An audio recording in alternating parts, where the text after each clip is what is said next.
Meio-dia e 25, de volta com o RJ1. Vamos conversar agora com o prefeito eleito do Rio, Eduardo Paes, do Democratas. Boa tarde, prefeito eleito. Parabéns pela vitória. Começo perguntando ao senhor, claro, a respeito da pandemia, né? Os casos de Covid voltaram a subir aqui no Rio. Os médicos consideram a situação muito preocupante. Nesse momento, já voltaram a faltar leitos de UTI. Como é que o senhor, então, vai conseguir recursos para abrir novos leitos? E pergunto mais ainda, pretende voltar atrás em alguma medida de reabertura, como recomendam os especialistas? No caso, festas, shows, pistas de dança estarão mantidas? Bom, primeiro, boa tarde, Mariana, boa tarde a todos os telespectadores. Agradecer mais uma vez a confiança dos eleitores cariocas, aqueles que foram às urnas ontem. Muito obrigado pela eleição, pela honra de ser prefeito do Rio de Janeiro pela terceira vez. Aliás, quero aqui mais uma vez reafirmar que nós vamos fazer um governo olhando para todos, aqueles que votaram, aqueles que não votaram.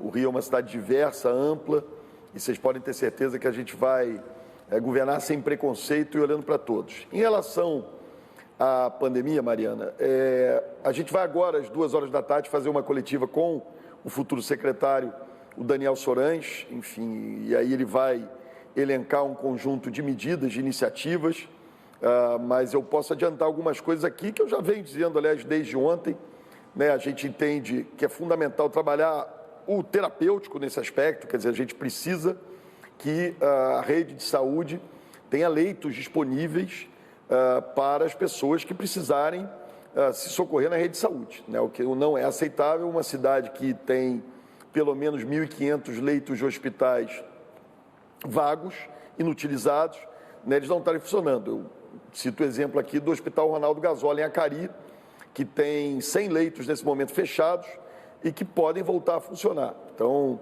essa é uma prioridade absoluta. Eu conversei há pouco com o presidente Bolsonaro, liguei para ele, já disse que vamos trabalhar em parceria e digo isso porque eu acho que é muito importante que a gente pegue, faça testagem. Essa é a medida preventiva mais importante que tem, as pessoas terem ciência de se estão ou não estão infectadas, né? As clínicas da família precisam voltar a funcionar e voltar fazendo testagem. Então vamos ver se a gente, eu não falei especificamente desse assunto com o presidente Bolsonaro, mas quero sim pedir ao governo federal que ceda à cidade do Rio de Janeiro pelo menos 450 mil testes de Covid-19 para que a gente possa ter a população informada. Mas, prefeito... Em relação a medidas restritivas, nós vamos trabalhar o tempo todo com medidas que possam ser cumpridas pela população. Desculpe, a gente precisa falar a mesma linguagem, prefeito. a gente precisa, junto com o governo do Estado, comunicar de forma integrada. Já conversei ontem também com o governador Cláudio Castro nesse sentido, para que as pessoas, de fato, mantenham o distanciamento social, usem a máscara, enfim, tomem as medidas que são possíveis e adequadas para evitar o contágio. Prefeito, desculpe interromper o senhor, mas vamos falar de medidas concretas aqui, principalmente por dinheiro. A Prefeitura tem declarado que não há recursos nesse momento para abrir leitos. Isso vai tomar alguma medida, já pensando agora em reduzir essas aglomerações, acabar com essas festas? E de onde virá esse dinheiro, já que agora, no final de dezembro, acaba o decreto de calamidade? Então, de onde o senhor tirará dinheiro para abrir esses leitos e para reduzir a pandemia nesse momento? Edmilson, governar é estabelecer prioridade, né? Então, eu disse na campanha e repito agora, minha prioridade absoluta é a saúde. Não tem jeito, né? Destruíram a rede de atenção básica que nós construímos ao longo de 8 anos, as clínicas da família sem médico, as equipes de saúde de família reduzidas, menos enfermeiros, menos técnicos em enfermagem. Ou seja, nós vamos ter como prioridade a saúde. E nesse momento de pandemia, mais ainda, né? Se já não fosse o meu desejo, a minha prioridade, a minha vontade, seria uma exigência. Então, os recursos serão canalizados para a saúde para que esses leitos possam ser abertos. Nós estamos falando da vida das pessoas, né? Então, para que as pessoas possam ter esse conforto, essa segurança, nós vamos caminhar nessa direção. Em relação a medidas restritivas, quero repetir aqui, né? São coisas que estão sendo analisadas. Às 2 horas, o secretário Daniel Sorães, futuro secretário Daniel Sorães, vai dar uma coletiva, eu vou estar presente também, informando algumas das medidas que a gente pretende tomar em relação à pandemia. Prefeito eleito, o senhor fez suspense ontem falando sobre medidas, né? O senhor disse que ia falar hoje sobre a primeira medida de governo. Então, conta pra gente aqui no RJ1, qual será a sua primeira medida na prefeitura? Não cheguei a fazer suspense não, Mariana. Eu disse que hoje eu começaria a informar. Eu comecei meu dia, estou desde 8 horas da manhã, 8 e pouco, até entrei no Bom Dia Rio. Enfim, tratando com o secretário de Saúde medidas em relação à pandemia. Acho que essa é a prioridade número 1. Estou aqui começando a organizar a transição, enfim, começando a conversar com algumas pessoas, começando a montar o nosso time que vai governar a cidade nos próximos 4 anos. Vamos, mais uma vez, colocar pessoas preparadas, capazes, que conhecem a prefeitura, que sabem que botão que aperta para a gente poder avançar. O tempo de transição muito curto, né, comparado com o que sempre foi, mas a vantagem, acho que as pessoas... Uma das razões das pessoas terem votado em mim é porque a gente tem experiência, conhece a prefeitura e tem experiência em gestão para poder dar rapidamente essas respostas. Prefeito eleito, o senhor já falou aqui que conversou com o presidente Bolsonaro, também com o Cláudio Castro, governador. No passado, o senhor teve um bom relacionamento com o governo do estado e também com o governo federal. Como será o relacionamento agora com o Cláudio Castro e também com o presidente Bolsonaro? De total parceria, Edmilson, total parceria. A eleição acabou ontem, enfim, o presidente Bolsonaro declarou seu voto no Crivella, enfim, mas isso acabou ontem. 5 horas da tarde, eu fui eleito prefeito e a partir de agora eu vou trabalhar em parceria com o governo federal, com o presidente Bolsonaro, em parceria com o governo do estado, com o governador Cláudio Castro. Esse é o papel do prefeito. O papel do prefeito é fazer o que pode ser feito de melhor para a sua cidade. Né? E é importante dialogar com os níveis de governo. Nesse próprio caso da pandemia, quantas vezes nós não vimos isso? O governador falando uma coisa, o prefeito falando outra, isso confunde a população, as pessoas acabam até com dificuldade de entender o que é a regra que tem que ser respeitada. Né? Então, eu devo estar, inclusive, acho que amanhã, já numa reunião com o governador Cláudio Castro, a princípio combinamos isso quando estivemos juntos ontem, ele foi muito gentil, foi à minha casa, me dá um abraço. E vocês podem ter certeza que nós vamos trabalhar em parceria com os demais níveis de governo. Chega de briga no Rio, vamos juntar as pessoas, chega de divisão, chega de preconceito, chega de time, de nicho, disso e daquilo. Essa cidade é incrível, é fantástica, a gente tem que olhar para frente, otimismo com o Rio de Janeiro, a gente vai dar essa volta por cima, fazer o Rio voltar a dar certo. Prefeito eleito, vamos voltar a falar de saúde? Pergunta ao senhor, qual vai ser o papel das OS no seu governo, as organizações sociais? Olha, vai ter um papel diminuído, né? Enfim, acho que aliás é uma coisa que eu já vinha fazendo na minha outra gestão.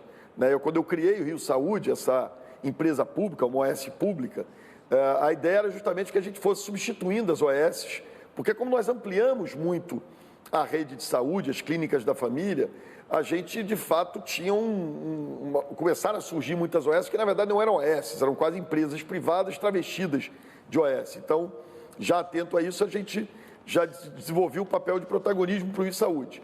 Mas eu não acho que a gente vai acabar totalmente com as OS, mas vamos diminuir o poder delas, olhar com lupa, e eu estou criando uma área de integridade pública na prefeitura, que em paralelo com a controladoria vai fazer esse papel de identificar desvios, problemas, enfim, isso é uma questão muito importante.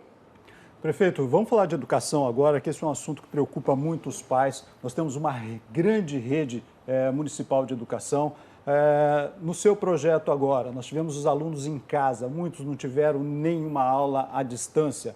Qual o seu projeto para o próximo ano com ensino à distância, o retorno das crianças? Teremos aula de reforço, teremos 2 anos em 1. Qual o seu projeto para tranquilizar os pais nesse momento? E contratação de professores?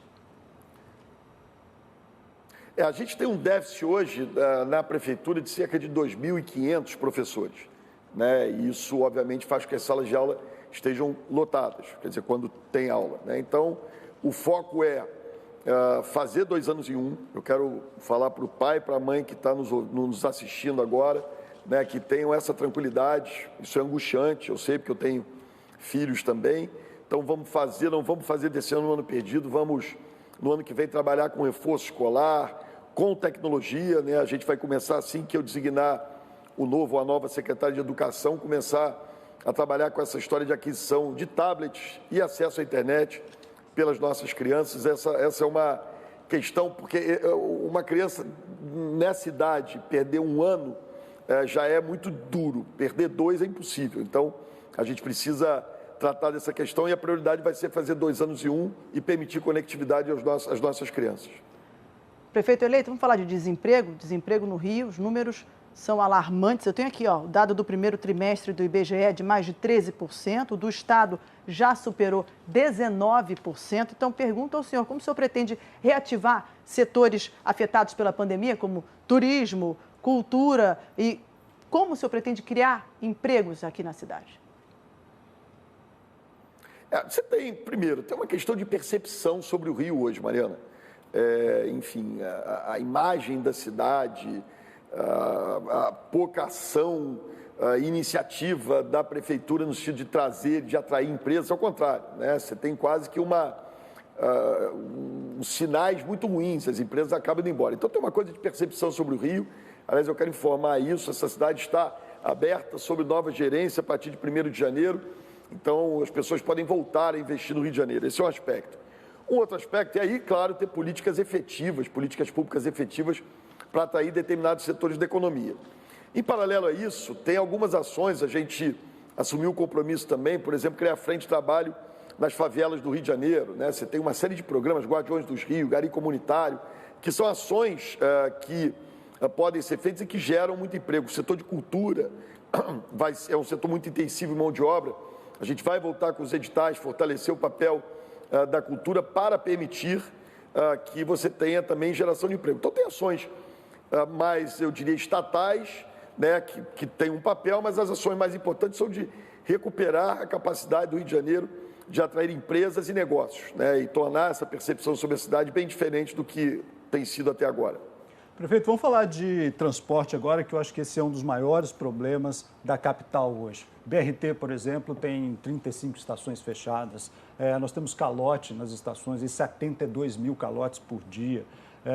O que é que o senhor vai fazer para recuperar essas estações, para recuperar o BRT? E vou lembrar aqui também o BRT Transoeste, uma construção da sua época, que tem um piso que parece um tobogã, as estações mal dimensionadas. Como que o senhor fará para recuperar isso?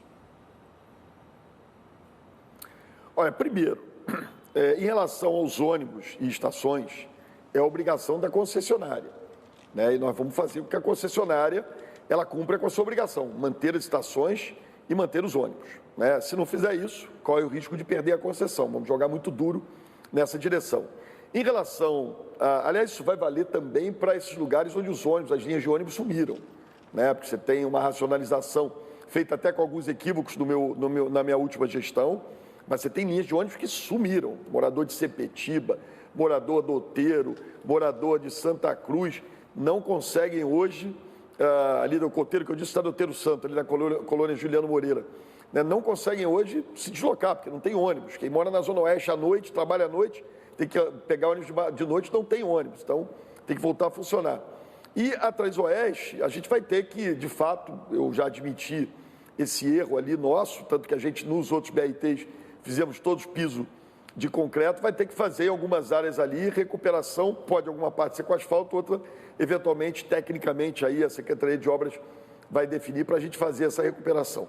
Historicamente, o reajuste da tarifa de ônibus é no dia 1º. O senhor vai dar o reajuste com tantas linhas faltando neste momento, como é que o senhor fará? Olha, enfim, tem que ver, você tem um contrato, tem uma regra, esse contrato tem lá uma fórmula paramétrica, que são índices e que definem o reajuste, né? Quer dizer, para você cobrar do concessionário que ele cumpra com as suas funções, você tem que cumprir com a sua tarefa contratual também. Então, se tiver no contrato, o que tiver no contrato vai ser feito. Prefeito eleito, segundo o Instituto Pereira Passos, o Rio tem hoje mais de 1.400.000 pessoas vivendo em favelas. É quase um quarto da população que está sem saneamento, está sem acesso a serviços básicos, são vítimas do tráfico, vítimas da milícia e até de violência policial. Então, pergunto ao senhor, como é que vai levar cidadania e direitos para esses moradores? Olha, Mariana, eu comecei a minha campanha numa carta aberta às favelas, no Complexo Alemão, né? A gente sabe que você tem que fazer política pública em escala para as favelas cariocas, ou seja, atendendo as pessoas, né? As clínicas da família cumpriram esse papel, os espaços de desenvolvimento infantil, escolas do amanhã cumpriram esse papel. Nós vamos retomar o Favela Bairro, né? Nós fizemos o Morar Carioca, que era uma espécie de Favela Bairro, vamos retomar com o nome original, Favela Bairro, para trazer esses investimentos em infraestrutura e levar muita cidadania, né? Muito diálogo, muita presença.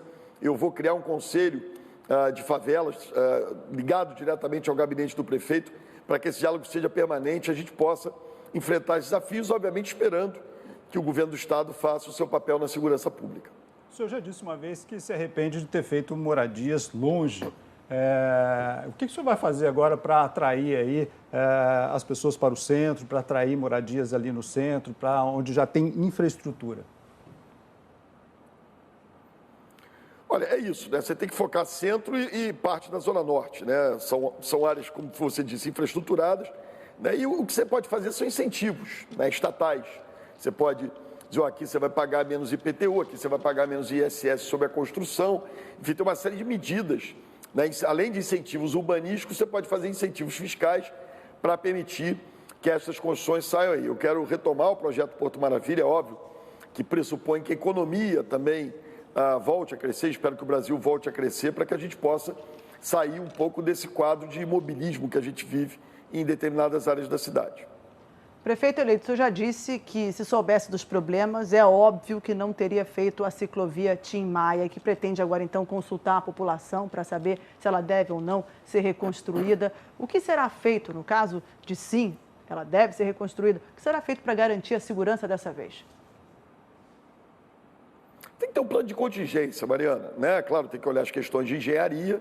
Eu imagino que depois desse tempo todo se tenha um projeto lá, né? Olhar as questões de engenharia e tem que ter plano de contingência. Ó. Tem ressaca, choveu forte, fecha a ciclovia, né? Essa é a única garantia. Isso tem que ter uma coisa muito funcionando com muita eficiência, conectado com o centro de operações, usando tecnologia, né? A gente tem pluviômetro, a gente tem informações sobre maré, sobre ressaca. Então, é plano de contingência se a população assim entender. Prefeito eleito, ainda sobre transporte, também vai cair no seu colo na decisão sobre a linha amarela. O que o senhor vai fazer com a linha amarela? Vamos voltar com pedágio? Não vamos voltar? Qual a sua opinião sobre isso?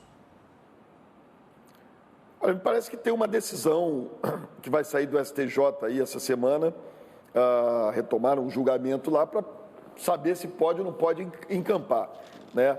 Eu não sei quanto é o custo da encampação, que eu via que o prefeito Crivella tinha colocado quase 2 bilhões de reais de garantias, né, para fazer a encampação. Se custar 2 bilhões de reais, não é inteligente fazer a encampação. A prefeitura nem tem esse recurso. Eu ouvi também o prefeito Crivella dizer que eles têm um estudo na prefeitura, imagino que seja um estudo técnico, que dá para fazer o pedágio num sentido só, 4,50, uma coisa assim. Se esse estudo for verdadeiro e há viabilidade econômica financeira para isso, né, acho que a prefeitura está hoje numa posição de força em relação à Lanza para tomar uma decisão que ponha, se tiver que voltar ao pedágio, num preço muito mais baixo. Eu estou falando aqui exatamente o que eu falei na campanha, falei na semana passada, a partir dessa informação que eu ouvi do próprio prefeito Crivella. Então, imagino que esse estudo, enfim, sendo técnico e mostrando viabilidade econômica financeira para a manutenção da concessão, é o ideal e o adequado. O senhor não acha esse pedágio muito caro?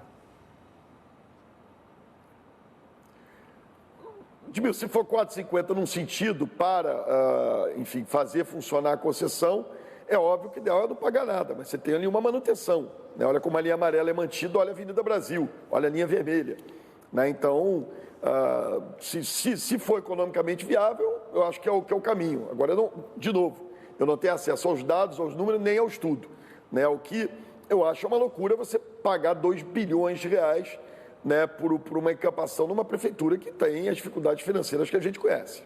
Prefeito eleito, o senhor responde na Justiça a uma série de acusações de corrupção. O eleitor que confiou o voto ao senhor pode ficar tranquilo que o senhor vai firme até o fim do mandato? Olha, Mariana, eu vou dizer aqui algo que eu sempre digo para vocês, né? Nessa ação que eu respondo na Justiça, as 2 ações que eu respondo na Justiça a respeito disso, né, nem os delatores, dizem que eu pedi qualquer coisa, propina, que me deram qualquer propina ou receberam qualquer benefício, né? Na defesa dos delatores, contestando a ação judicial, está lá. O cara da Odebrecht diz, olha, o Ministério Público está errado. Nós nunca demos propina para o ex-prefeito Eduardo Paes, nunca tivemos qualquer benefício, nem pedimos nada. Então, nós trabalhamos com muita correção.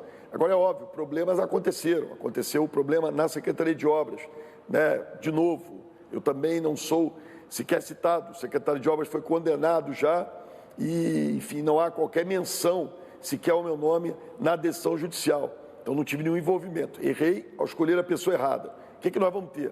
Um setor de integridade pública que vai ser coordenado pelo Marcelo Calero. Eu ainda nem convidei ele para ser meu secretário, mas, enfim, estou fazendo aqui ao vivo.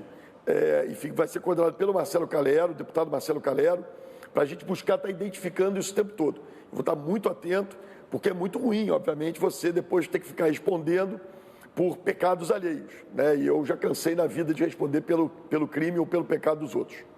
O senhor já acabou falando aqui, anunciou o secretário de Saúde, agora falou do Calero. Vamos anunciar outros secretários aqui? Outros secretários que vão fazer parte do seu governo? Não, tá bom, já dei um. Vai, adianta mais um aqui pra gente. Mulheres? Teremos mulheres? Mulheres, vamos ter muitas mulheres, vamos ter muitas mulheres. Vamos ter mulheres, vamos ter negros, né? A gente vai ter um governo antirracista, vamos ser assertivos nisso, né? De novo, essa cidade é a cidade da diversidade.